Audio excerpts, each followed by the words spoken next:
ஓம் சாந்தி. 5/3/2025. இனிமையான குழந்தைகளே, மகிழ்ச்சியை போன்ற சத்தான உணவு வேறு எதுவும் இல்லை. நீங்கள் சந்தோஷமாக இருந்து நடந்தாலும் சுற்றினாலும் பாபாவை நினைவு செய்தீர்கள் என்றால் தூய்மையாக ஆகிவிடுவீர்கள். கேள்வி: எந்த ஒரு கர்மமும் பாவ கர்மம் ஆகாமல் இருப்பதற்கான யுக்தி என்ன? பதில்: பாவ கர்மங்களிலிருந்து காப்பாற்றிக் கொள்வதற்கான சாதனம் ஸ்ரீமத். பாபாவின் முதல் ஸ்ரீமத். தன்னை ஆத்மா என்று உணர்ந்து பாபாவை நினைவு செய்யுங்கள். இந்த ஸ்ரீமத் படி நடந்தால் நீங்கள் பாவனமாக ஆகிவிடுவீர்கள். ஓம் சாந்தி. ஆன்மீக குழந்தைகள் இங்கு அமர்ந்து இருக்கிறீர்கள். மேலும் சேவை நிலையங்களிலும் அமர்ந்திருக்கிறீர்கள். அனைத்து குழந்தைகளும் தெரிந்துள்ளீர்கள். இப்பொழுது ஆன்மீக தந்தை வந்துள்ளார். அவர் நம்மை இந்த மோசமான பழைய உலகத்திலிருந்து பிறகு வீட்டிற்கு அழைத்து செல்வார் என்பதை குழந்தைகள் உணர்ந்துள்ளனர். பாபா தூய்மையாக்க வந்துள்ளார். ஆத்மாக்களுடன் உரையாடுகிறார். ஆத்மாக்கள் தான் காதுகள் மூலம் கேட்கின்றது. ஏனென்றால் பாபாவிற்கு தனக்கென்று சொந்த ஷரீரம் கிடையாது. எனவே ஷரீரத்தை ஆதாரமாக எடுத்து என்னுடைய அறிமுகத்தை தருகிறேன் என்று பாபா கூறுகிறார். நான் இந்த சாதாரண ஷரீரத்தில் வந்து குழந்தைகளுக்கு தூய்மையாக ஆவதற்கான வழியை கூறுகிறேன். அதுவும் ஒவ்வொரு கல்பமும் வந்து உங்களுக்கு இந்த யுக்தியை கூறுகிறேன். இந்த ராவண ராஜ்யத்தில் நீங்கள் எவ்வளவு துக்கமானவர்களாக ஆகியிருக்கிறீர்கள். ராவண ராஜ்யம் சோகவனம், அதில் நீங்கள் உள்ளீர்கள். கலியுகத்தை தான் இவ்வாறு சொல்லப்படுகிறது. இது துக்கதாமம். சுகதாமம் என்பது கிருஷ்ணபுரி, சொர்க்கம். இப்பொழுது அது இல்லை. இப்பொழுது பாபா நமக்கு படிப்பு கற்றுத்தர வந்துள்ளார் என்பதை குழந்தைகள் நன்றாக புரிந்துள்ளீர்கள். பாபா கூறுகிறார், நீங்கள் வீட்டில் கூட பாடசாலை ஏற்பாடு செய்ய முடியும். தூய்மையாகி மற்றவர்களையும் தூய்மையாக ஆக்க வேண்டும். நீங்கள் தூய்மையாக ஆனீர்கள் என்றால் பிறகு உலகமும் தூய்மையாக ஆகிவிடும். இப்பொழுது இது கீழான அழுக்கான உலகமாக இருக்கிறது. இது ராவண ராஜ்யம். இந்த விஷயங்களை யார் நல்ல முறையில் புரிந்து கொள்கிறார்களோ அவர்களே பிறருக்கும் புரிய வைக்க முடியும். பாபா இதைதான் கூறுகிறார். தன்னை ஆத்மா என்று புரிந்து என்னை நினைவு செய்யுங்கள். பிறருக்கும் இப்படியே புரிய வைக்கவும் பாபா வந்திருக்கிறார். மேலும் சொல்கிறார், என்னை நினைவு செய்தீர்கள் என்றால் நீங்கள் தூய்மையாக ஆகிவிடுவீர்கள். எந்த ஒரு அசுர காரியமும் செய்யாதீர்கள். மாயை உங்களை மோசமான காரியம் செய்விக்கிறது. அது பாவ கர்மம். முதலில் ஈஸ்வரன் சர்வ வியாபி என்று கூறுவது கூட மாயைதான் சொல்ல வைக்கிறது அல்லவா? மாயை உங்களை ஒவ்வொன்றிலும் பாவத்தை செய்ய வைக்கிறது. கர்மம், விகர்மம், அகர்மத்தின் ரகசியத்தை பாபா புரிய வைக்கிறார். ஸ்ரீமத் படி நீங்கள் அரை கல்பம் சுகத்தை அனுபவிக்கிறீர்கள். பிறகு அரை கல்பம் ராவண வழிப்படி நடந்து துக்கத்தை அனுபவிக்கிறீர்கள்.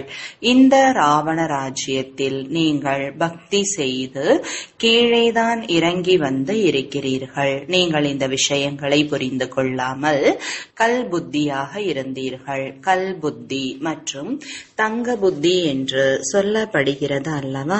ஹே ஈஸ்வரா, இவருக்கு நல்ல புத்தி கொடுங்கள், இவர்கள் சண்டையை நிறுத்தட்டும் என்று பக்தி மார்க்கத்தில் கூறுகின்றார்கள் அல்லவா? பாபா இப்பொழுது நல்ல புத்தியை கொடுத்து கொண்டிருக்கிறார் என்பதை நாம் தெரிந்திருக்கிறோம். பாபா கூறுகிறார், இனிமையான குழந்தைகளே, நீங்கள் ஆத்மா தூய்மையற்றவர் ஆகிவிட்டீர்கள். நினைவு யாத்திரை மூலமாக தூய்மையாக ஆக வேண்டும். நடக்கவும் சுற்றி வரவும் பாபாவின் நினைவில் எவ்வளவு தூரம் நடந்தாலும் உங்களுக்கு ஷரீர உணர்வு மறந்துவிடும். மகிழ்ச்சியை போன்ற சத்தான உணவு இல்லை என்ற புகழ் கூட இருக்கிறது. மனிதர்கள் செல்வத்தை சம்பாதிக்க எவ்வளவு தூரம் மகிழ்ச்சியாக செல்கிறார்கள். இங்கு நீங்கள் எவ்வளவு செல்வந்தர் பணக்காரர் ஆகிறீர்கள். பாபா சொல்கிறார், நான் கல்ப கல்பமாக வந்து ஆத்மாக்களாகிய உங்களுக்கு என்னுடைய அறிமுகத்தை தருகிறேன். இந்த நேரம் அனைவரும் தூய்மையற்றவர்களாக உள்ளனர். தூய்மையாக ஆக்குவதற்காக வாருங்கள் என்று அழைத்துக் கொண்டிருக்கிறார்கள். ஆத்மாதான் பாபாவை அழைக்கிறது. ராவண ராஜ்யத்தில் சோகவனத்தில் அனைவரும் துக்கத்தில் இருக்கிறார்கள். ராவண ராஜ்யம் முழு உலகமும். இந்த நேரம் உலகம் தமோ பிரதானமாக உள்ளது. சத்தோ பிரதான தேவதைகள் சித்திரங்களில் மட்டுமே உள்ளனர். அவர்களுக்கு புகழ் பாடப்படுகிறது. சாந்தி தாமம் சுகதாமம் செல்ல மனிதர்கள் எந்த அளவு தலையை உடைத்துக் கொள்கிறார்கள். பகவான் எப்படி வந்து நமக்கு பக்தியின் பலனை தருவார் என்பது யாருக்கும் தெரியவில்லை. இப்பொழுது பக்தியின் பலன் கிடைத்துக் கொண்டிருக்கிறது என்பதை நீங்கள் புரிந்து கொண்டுள்ளீர்கள். ஒன்று முக்தி, இன்னொன்று ஜீவன் முக்தி என்று பக்திக்கு 2 வித பலன் கிடைக்கின்றது. இது புரிந்து கொள்ள வேண்டிய ஆழமான விஷயம். யார் ஆரம்ப காலத்திலிருந்து அதிகமாக பக்தி செய்துள்ளார்களோ அவர்கள் நன்றாக ஞானத்தை எடுத்துக்கொள்வார்கள், நல்ல பலனை அடைவார்கள். பக்தி குறைவாக செய்தால் ஞானமும் குறைவாக தான் கேட்பார்கள், பலனும் குறைவாக தான் கிடைக்கும். கணக்கு இருக்கிறதல்லவா, பதவியும் வரிசைப்படியாக தான் உள்ளது. பாபா கூறுகிறார், எனது குழந்தையான பிறகு விகாரத்தில் விழுகிறீர்கள் என்றால் என்னை விட்டு விட்டீர்கள், மிகவும் கீழே சென்று விடுவீர்கள். சிலர் கீழே விழுந்து பிறகு எழுந்து விடுகிறார்கள், சிலர் புதைக்குழியில் விழுந்து விடுகிறார்கள். புத்தி மாறுவதே இல்லை. நாம் பகவானுக்கு உறுதிமொழி கொடுத்துவிட்டு ஏமாற்றி விட்டோம், விகாரத்தில் விழுந்து விட்டோம் என்று துக்கம் மனதை உறுத்துகிறது. பாபாவின் கையை விட்டு விடுவதால் மாயையினுடையவராக ஆகிவிடுகிறோம். அவர்கள் வாயுமண்டலத்தை அசுத்தப்படுத்துகிறார்கள், சாபத்திற்குரியவர் ஆகிவிடுகிறார்கள். பாபாவுடன் தர்மராஜர் இருக்கிறார் அல்லவா, நான் என்ன செய்கிறேன் என்ற அந்த நேரம் தெரிவது இல்லை. பிறகு வருத்தப்படுகிறார்கள். இப்படி அதிகமாக நடக்கிறது. யாரையாவது கொலை செய்துவிட்டு ஜெயிலுக்கு போன பிறகு இப்படி செய்து விட்டேனே என்று வருத்தப்படுகிறார்கள். கோபத்தில் அடிப்பவர்கள் அநேகர் உள்ளார்கள்.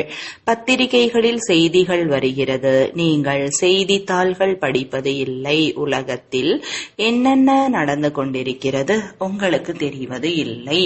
நாளுக்கு நாள் உலகத்தின் நிலை மோசமாக ஆகிக் கொண்டிருக்கிறது. ஏனியில் இறங்கித்தான் ஆக வேண்டும். நீங்கள் இந்த நாடகத்தின் ரகசியத்தை புரிந்து கொண்டீர்கள். நாம் பாபாவை நினைவு செய்ய வேண்டும் என்பது உங்கள் புத்தியில் இருக்கிறது. பதிவேடு குறைவுள்ளதாகி விடுவதை போல எந்த காரியமும் செய்யக்கூடாது. பாபா கூறுகிறார், நான் உங்கள் ஆசிரியராக உள்ளேன் அல்லவா.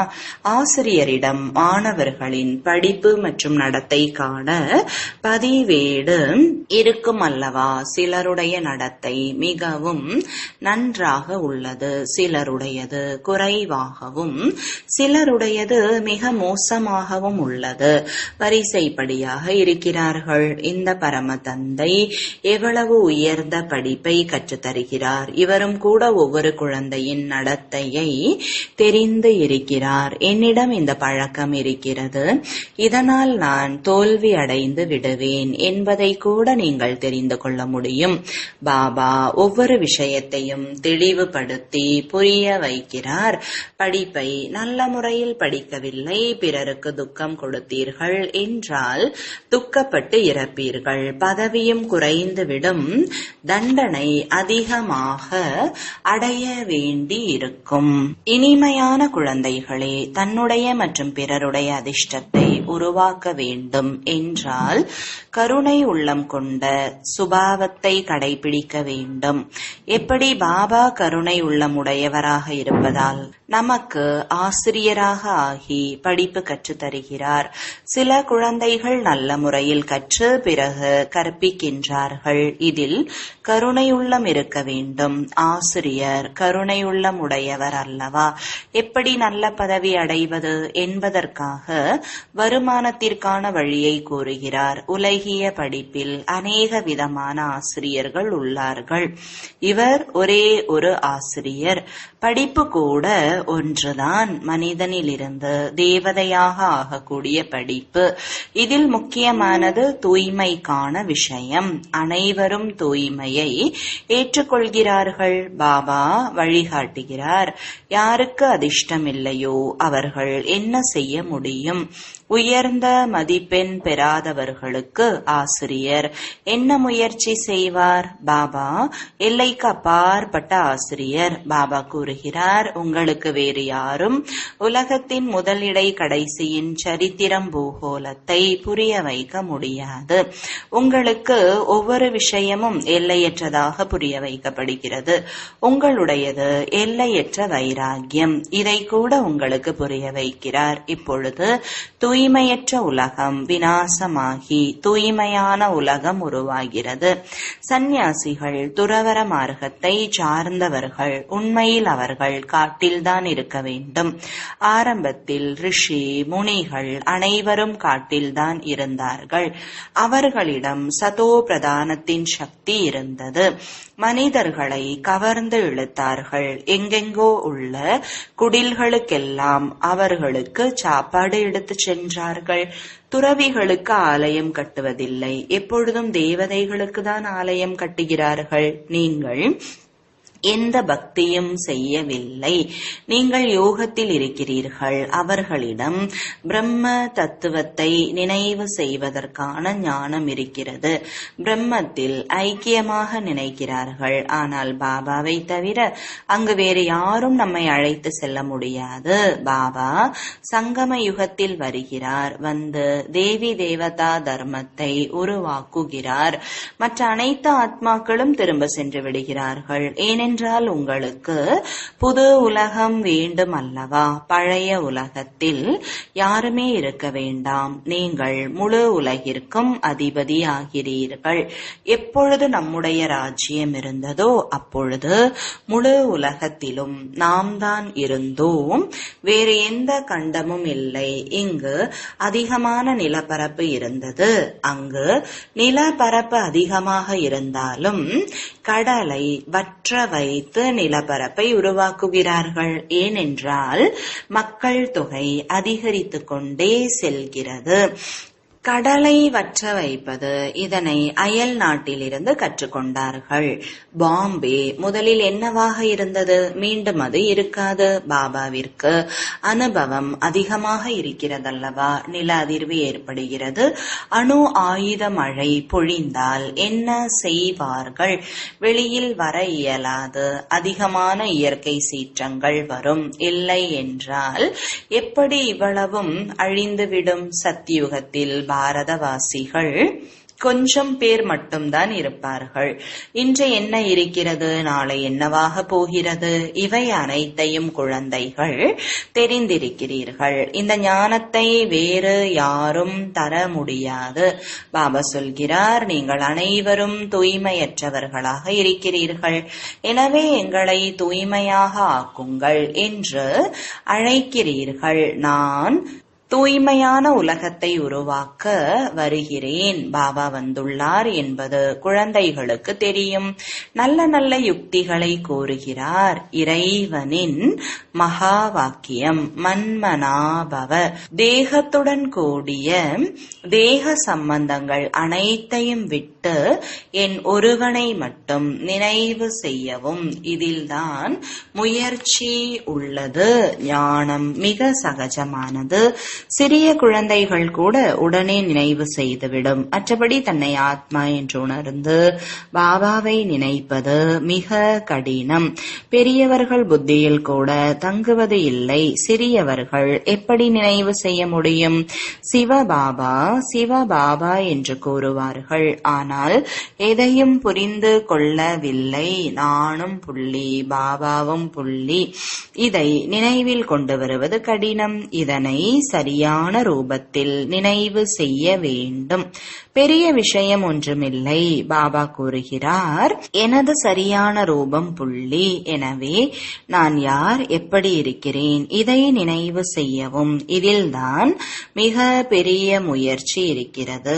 பரமாத்மா பிரம்ம தத்துவம் என்று அவர்கள் கூறுகிறார்கள். நாம் கூறுகிறோம் அவர் புள்ளியாக உள்ளார். இரவுக்கும் பகலுக்கும் வேறுபாடு உள்ளது. ஆத்மாக்களாகிய நாம் இருக்கும் பரம்தாமத்தை அவர்கள் பரமாத்மா என்று கூறுகிறார்கள்.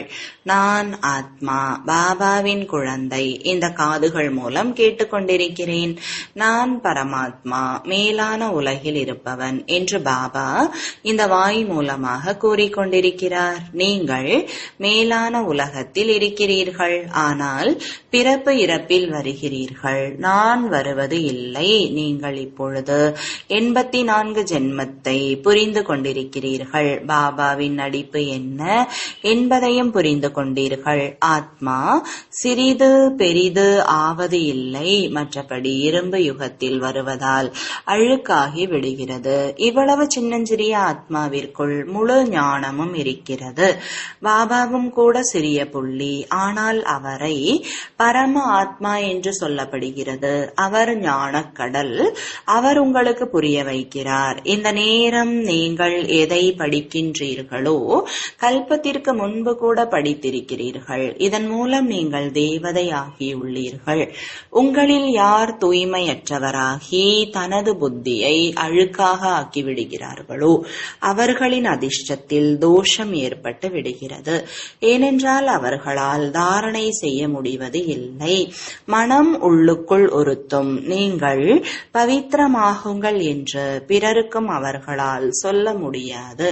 தூய்மையாக ஆகி பிறகு நாம் தோல்வி அடைந்து விட்டோம் என்பதை உள்ளுக்குள் புரிந்து கொள்கிறார்கள். வருமானம் அனைத்தும் இல்லாமல் போய்விடும். பிறகு மீள்வதற்கு நீண்ட காலம் ஆகிறது. ஒரு அடி மிகுந்த காயத்தை ஏற்படுத்துகிறது. பதிவேடு குற்றம் உள்ளதாக ஆகிவிடுகிறது. பாபா கூறுவார், நீ மாயையிடம் தோல்வி அடைந்து விட்டாய். எனவே உன்னுடைய அதிர்ஷ்டத்தில் குறை ஏற்பட்டு விட்டது. மாயையை வென்றவர் உலகை வென்றவர் ஆக வேண்டும். உலகை வென்றவர் என்று மகாராஜா மகாராணியை தான் சொல்லப்படுகிறது. பிரஜைகளை சொல்ல முடியுமா? இப்பொழுது தெய்வீக சொர்க்கத்தின் ஸ்தாபனை ஆகிக் கொண்டிருக்கிறது. தனக்காக எதை செய்கிறீர்களோ அதன்படி பலன் அடைவீர்கள். எந்த அளவு பிறரை தூய்மையாக ஆக்குகின்றீர்களோ அதிகமாக ஞான தானம் செய்பவருக்கு பலன் அதிகமாக கிடைக்கும். ஸ்தூல தானம் செய்பவருக்கு கூட பெயர் வெளிப்படுகிறது. மறு ஜென்மத்தில் அல்பகால பலன் கிடைக்கிறது. இங்கு 21 ஜென்மங்களுக்கான விஷயம். தூய்மையான உலகின் எஜமானனாக வேண்டும். யார் தூய்மையாக இருந்தார்களோ அவர்கள் மீண்டும் ஆகிறார்கள். நாளாக நாளாக மாயை அடி கொடுத்து கீழே விழ வைத்து விடுகிறது. மாயை குறைவான துஷ்டன் அல்ல. 8-10 வருடங்கள் தூய்மையாக இருந்தார்கள். தூய்மையாவதில் சண்டை ஏற்பட்டது. மற்றவர்களை கீழே விழுவதிலிருந்து காப்பாற்றினார்கள். பிறகு அவர்களே விழுந்து விட்டனர். அதிர்ஷ்டம் என்றுதானே சொல்ல முடியும்.